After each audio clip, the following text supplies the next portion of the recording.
Okay, Victoria, so now you're doing an exercise that's going to help you with standing up. At the moment, I've noticed that when you start to stand up, you're actually freezing and you're not moving your foot quite far enough back, which does make it harder to stand up. So what you're going to do is you've got your foot on this skateboard. I'm going to provide a bit of manual guidance with my hand on your leg and your ankle, and you're just going to be sliding it back to tap the bin under here and then move it up to that piece of tape there, okay?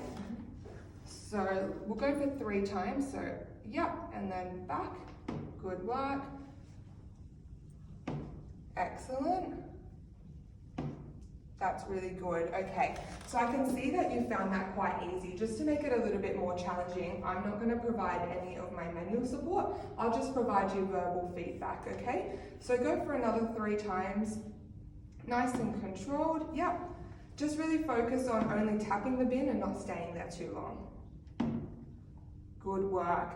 Now to really focus on making sure we're getting enough movement, I will take this bin out and I want you to roll the skateboard just past the tape this time and as back as you can, just to really focus.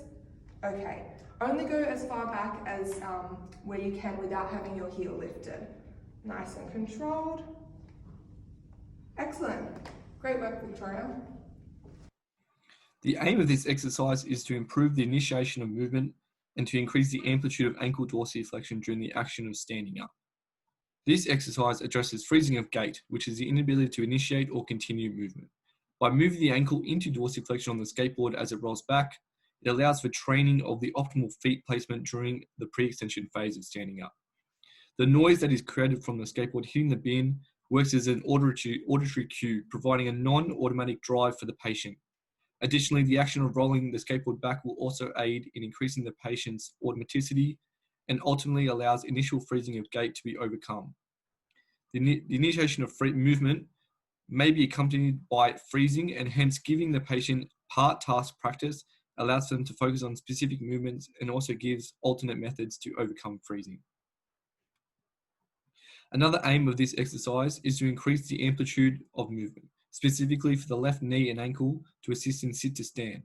It is critical to ensure the knee is flexed more than 90 degrees and the ankles are dorsiflexed past plantar to allow for efficiency in standing.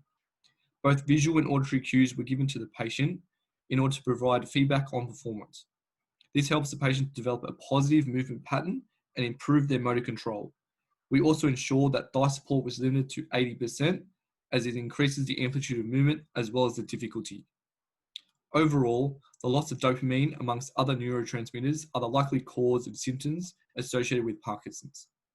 It causes damages to neuronal systems, in particular affecting the basal ganglia, which causes deficits in internal behaviors, such as the initiation of walking. Our intervention provides physical and attentional cues, which makes it an external behavior requiring specific attention whilst minimizing distractions, therefore improving freezing of gait and hypokinesia amongst other Parkinson's impairments.